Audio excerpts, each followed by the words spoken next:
Now, in continuation to my previous class on feasible direction methodology, Zaudensic feasible direction methodology, today I will tell you more on that and I will do the example on that part.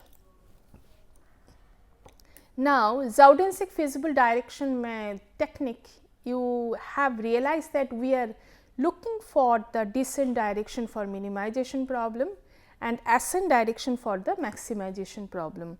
Now, what is the basic idea of the Zaudensic feasible solution direction method is that we start from a point and we move to the next point in such a way that we will remain within the feasible space, and not only that, we move in the descent direction for the minimize. Let me consider the minimization problem for my class. Okay. Now, and repeat the process again and again unless we reach the KKT point.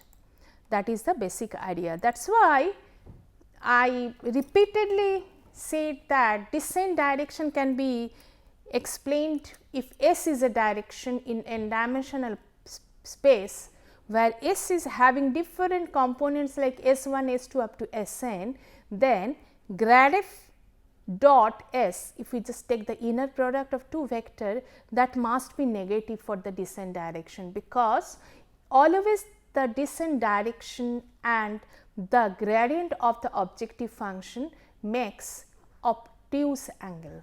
Okay.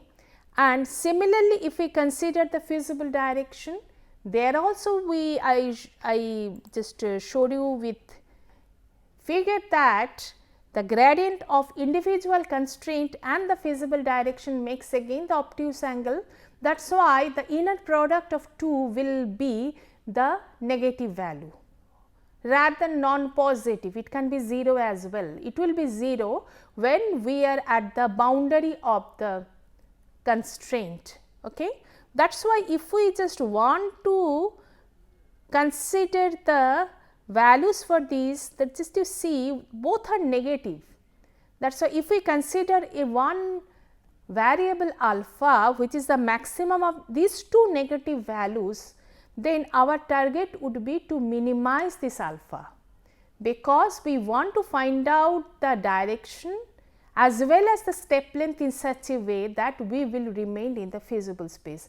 If we want to maximize, then what will happen? One point I am starting, I will get the direction, but it may happen I will be out of the feasible space. Okay. That is why to remain negative, at the most we can go up to 0, that means up to the boundary of the feasible region. I have to minimize the alpha value. That is why in optimization for model we can just write it down in this way. And in other way, in other thing is that the direction SI, individual direction, we are considering the normalized value. That is why always the magnitude will be 1. If we just take the norm of this vector, it will be 1. That is why it will in between -1 and 1. But Zaudensic considered the feasible and the descent direction together as the usable direction. That is why our target is to, for the Zaudensic methodology, to find out the usable direction from a point. That is why the whole method starts from initial guess point and it moves to the through the usable direction up to a certain step length and stop there, check for optimality. If it is not so, again from that point it moves to the next usable direction, okay, with the optimal step length, go there.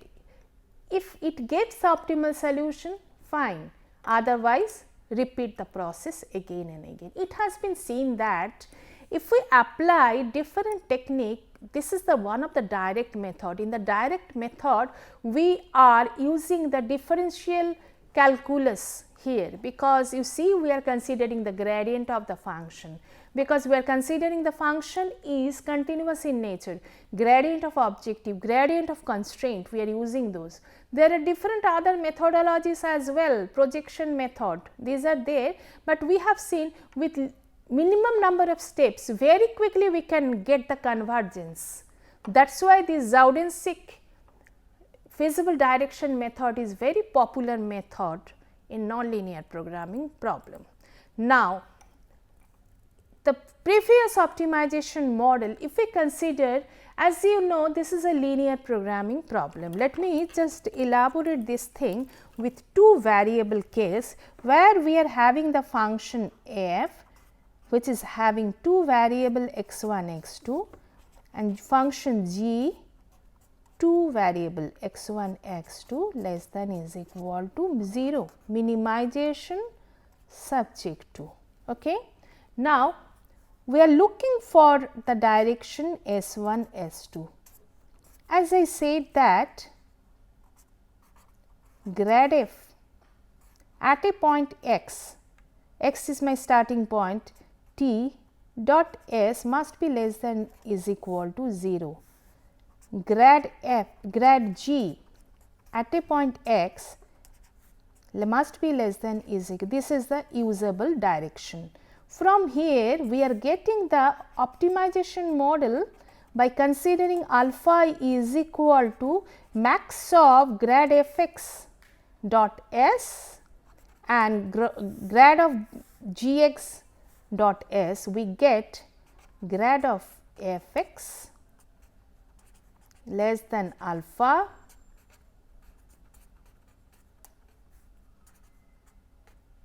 this is g alpha and individual SI minus 1 and 1.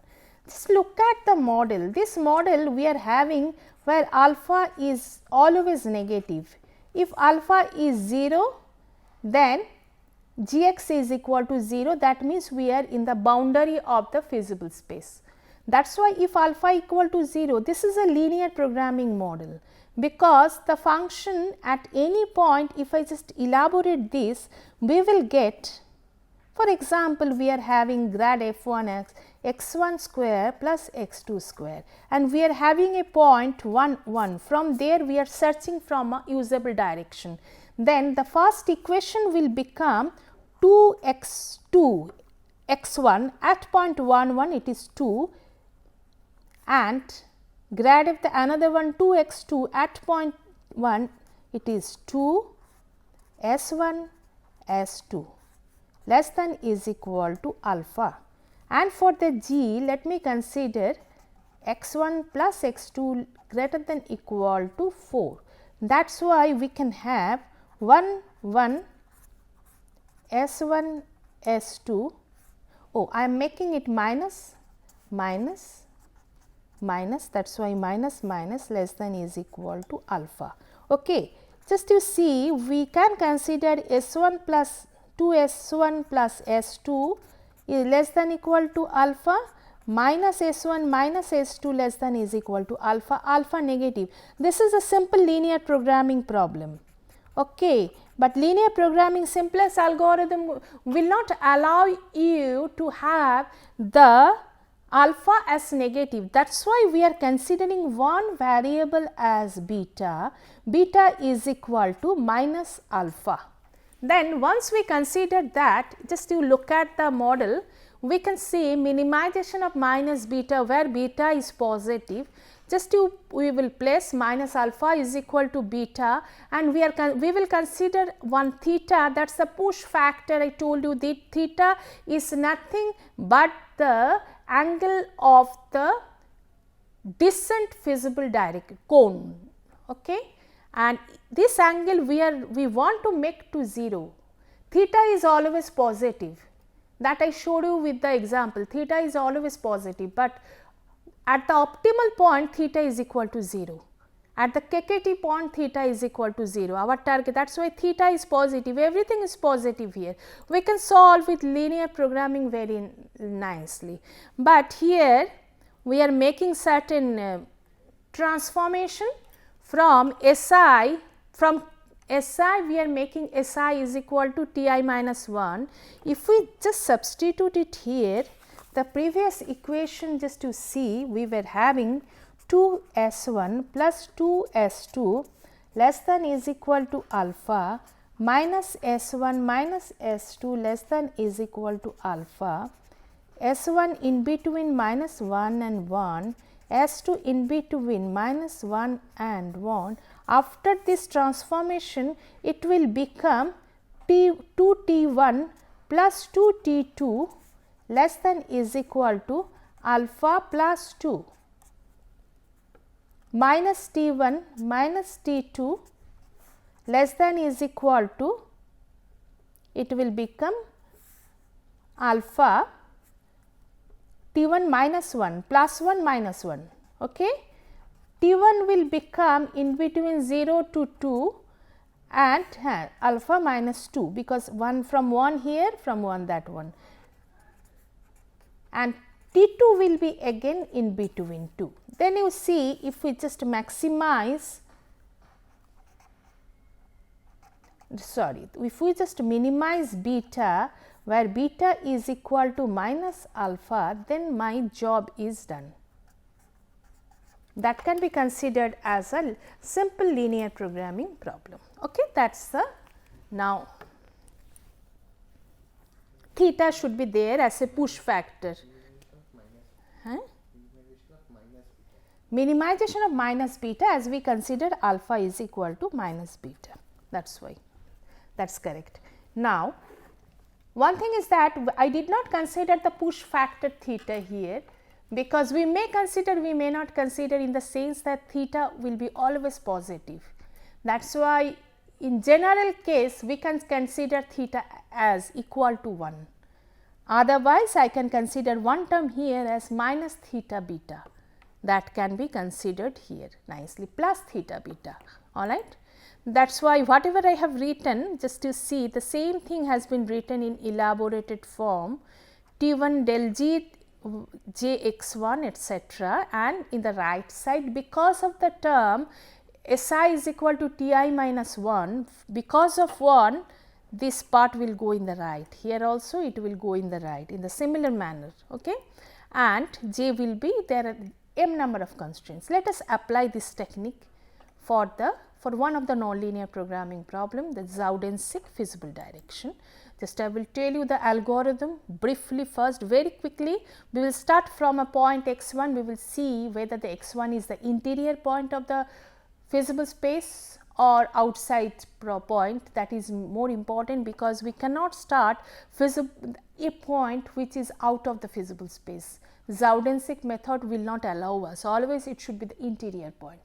That is why we will check whether x 1 is in the interior or not, and we will evaluate the value for f x 1 if g j is less than 0 interior, otherwise exterior. We know the feasible direction is minus del f x I, that is starting I is equal to 1, okay, and we will get Si, we will normalize Si, that means we will make we will divide with the this is a vector, we will divide the vector with the magnitude, we will get the normalized vector, the norm of that vector will be 1, okay, we will get that, and we will see that at least one of the constraints which should satisfy with that point with equality. That means that point must be at least on the boundary of the one of the constraint, that is necessity of this method. Then we very quickly we will get the optimal solution. If we see that at least one of this on the boundary, then we will go to the next step. Otherwise, what we will do, we will make it on one of the constraint set. How really we can do it? We know Si, we do not know lambda I, that is the step length. We will make the step length in such a way that we will be at least one of the boundary of the constraint, that we can do it, we can calculate it. I will show you in the next, okay. We have to make that point at least one of the constraint boundary. Then we will go to step 3. In the step 3, we will find out the usable direction and we will find out beta. What is our beta? Beta is equal to minus alpha. We are trying to get alpha is equal to 0, as I said. That is why if beta is 0, we can stop our iteration.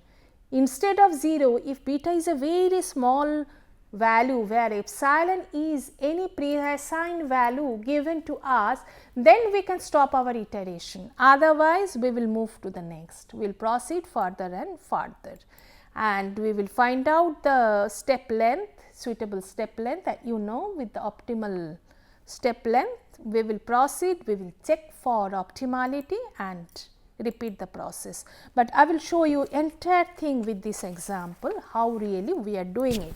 Just look at this, we are starting from the point x 1. That is why if we consider grad of f, we are getting 2 x 1 minus 4, 2 x 2 minus 4. Grad of g 1, 2, all right. Now, my point is given as x 1 is given as 0, 0. If we consider this, we see that grad f value is coming as minus 4, minus 4. That is why we can say S is the direction which is 4, 4, because that is minus of grad f 4, 4. But I want to make S in between 0 and 1, so that the modulus is 1. That is why I will just make it as 1, 1. There is no harm to it. Okay. We are not really, I said that we are not really interested for the magnitude of x, we are interested for the direction of s vector, all right. That is why I can say s is equal to 1, 1. That is why if I want to move from x 1 to x 2, how we can write x 2 is equal to x 1 plus lambda 1, let me write down s 1, where s 1 is my 0, 0 plus lambda 1, 1, 1, we can write it, all right. That is why my point is this one, but we do not know what is lambda 1, that is another problem for us, we do not know what should be the step length. If I just see the point 0, 0, our constraint has been given g is equal to x 1 plus 2 x 2 minus 4 less than is equal to 0. That is why 0, 0 point is the interior point. Okay. Now, what is the necessity? Our necessity is that in the next we will reach to the one of the boundary of the constraint. Here in this problem we are having only one constraint. We know the direction, but we do not know the step length. With the usual process, let us find out the step length for it. How really we can find out? We will find out in this way, that in the next grad of f at x 2 must be 0, okay, because we are finding out the minimum lambda, minimum step length, so that in the next first order derivative is 0, second order derivative is positive, all right. If we just find out grad f, function of x 2 at the point function of x 2, then we will get the function as lambda square plus lambda square 2 lambda square minus 4 lambda minus 4 lambda plus 8, otherwise 2 into lambda square minus 4 lambda plus 4, otherwise 2 into lambda minus 2 whole square. What we see that at lambda is equal to 2, we are getting the minimum value of f. If lambda is equal to 2, we can check this, whether we are getting the minimum by going to the next order derivative, that also we can check. But if we consider lambda is equal to 2, then my x 2 will be is equal to 2, 2. If x 2 is 2, 2, just we see whether g is being satisfied or not. G at x 2, the value is coming as 2 plus 4 minus 4, it is not less than 0. That is why if I move to this point, the problem is that I will be out of the feasible space. I do not want it. What do I want? I want a point which must be at the boundary of the feasible region. How I can make at the boundary of the feasible region? So that g x 2 must be is equal to 0. Okay, then I will be at the boundary of the feasible region. I will find out for what value of lambda x 2 will be at the boundary of the feasible region. Then if I just put x 2, then I will get 3 lambda minus 4 is equal to 0, or lambda is equal to 4 by 3. All right. Then my next point will be x 2 would be 4 by 3, 4 by 3. This is the first point, this is the next point, and this point is on the boundary of the feasible region. Same thing has been written here, just to look at. I said this is the direction and we are moving to the boundary of the feasible region. Now, at this point, we will see if I just go to this point whether we are getting optimal or not. How we can check it? We will see whether f x I minus f x I plus 1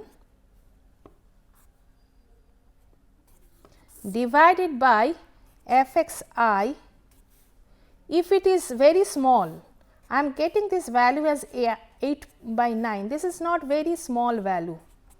That is why this is not an optimal point. Okay? I will go to the next. Not only that, we are getting g x 2 is equal to 0. That is why from x 2 I will move to the next point. How I will move? I will move through the usable direction. That is the thing, because if I move to the usable direction, then only I will be within the feasible space. I have started from the interior point, then I have moved to the boundary of the feasible region, then you see I have to find out next the usable direction. How we can find out the usable direction? Look at this. Usable direction is coming as minimization of minus beta and T1 plus 2 T2, because my x 2 is 4 by 3 4 by 3 plus beta less than is equal to 3 minus 4 by 3 T1 minus 4 by 3 T2 plus beta less than is equal to, by considering theta is equal to 1 again, and T1 T2 in between this. If we just solve this optimization problem, this is a simple linear programming problem, we will see that the solution will come as value of beta will come minus 4 by 10 and the value of T1 T2 will come as 2 and 3 by 10. Okay? So that we will get the value for S from here. Clear? Now, what is the value for beta? Beta is 0.4. 0.4, is it a small value? Not really. We are looking for a small value of beta, because beta is equal to minus alpha. Though it is at the boundary, x 2 at the boundary, still it is not the optimal solution. Okay? That is why we have to move to the next. How we can move? I will go to x 3. I will find out x 2 plus lambda 2 s 2, where x 2 is 4 by 3 plus lambda 2 s 2 is this one. And from here again we can find out lambda 2 with the optimal condition that f x 3 we will just consider at what point this is minimum, first order derivative is 0. Okay? We will find out this way, and ultimately we will get the value for x 3 this one. In this way I will move around the feasible space and ultimately we will get the optimal solution like this. Okay? That is the whole feasible direction method. I am just showing you another problem how we can handle it. Okay? If time permits, I will do a part of it, otherwise you just complete it and take it as the assignment. I will supply you the solution for it. The problem is this one, minimization of 2x1, x2, etc. Let me find out first the grad f. This is the first part of it. Grad f is equal to 2x1 minus 2x2 and it is 2, no, it is 4x1 minus 2x2 and the next 4x2 minus 4, 4x2 minus 2x1 minus 6. Now, my starting point, if I consider the first point as 0 0, all right. If I consider that, what is my grad f value then? Grad f value would be minus 4 minus 6. Okay. If I consider this one, then what will be the S value? S value would be minus grad f, that is equal to 4, 6. I have to normalize this one. I will get a value for S. This way we can do, in other way also we can find out S. How we can find out? I can find out this way as well, that we will find S such that minimization of ST grad f subject to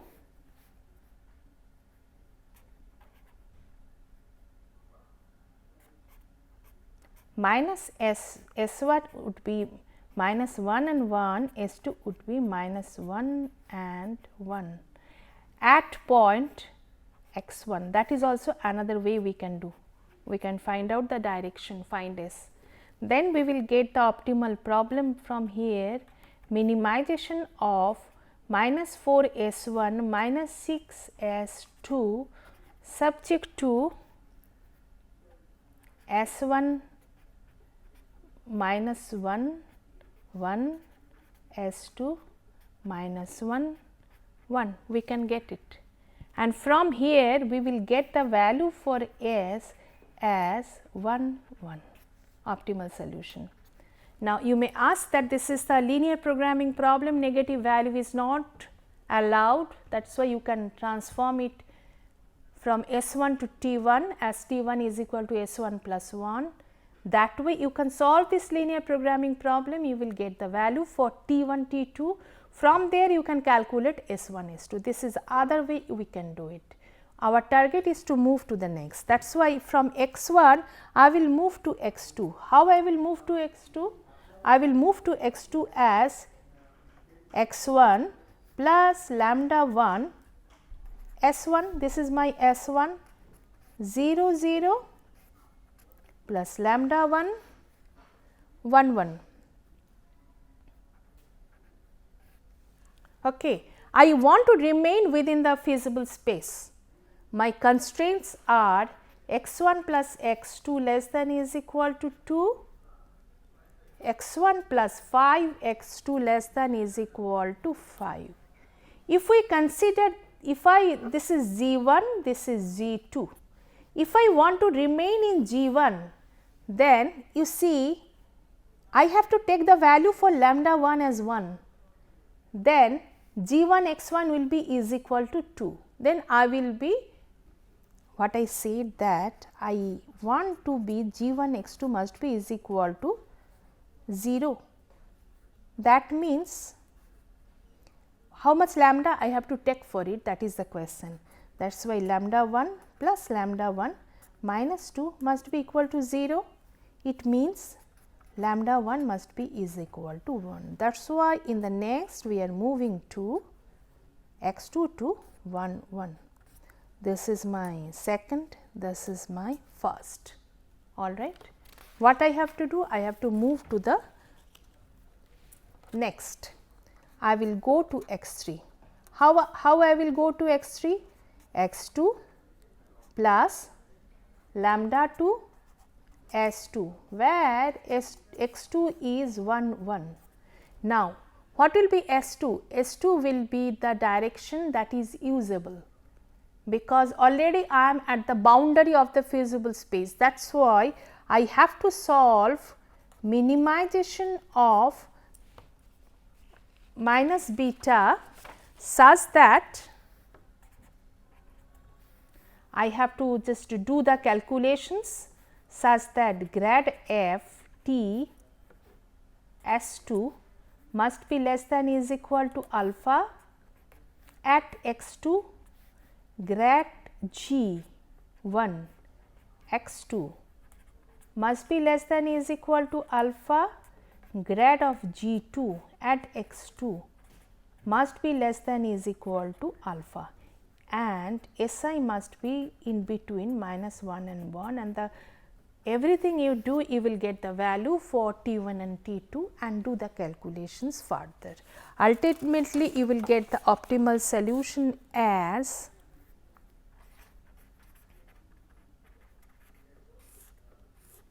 you will get, do not consider is alpha, consider is minus beta. Optimal solution you will get as 35 by 31 and 24 by 31, and corresponding functional value you will get as minus 7.16. Okay. And you will see at this point grad f dot, the direction is will come as 0, that is your beta will come as 0, almost 0. Okay. That is the beauty of the Zaudensic feasible direction method. In this way you can solve linear programming problem by remaining within the feasible space. Thank you.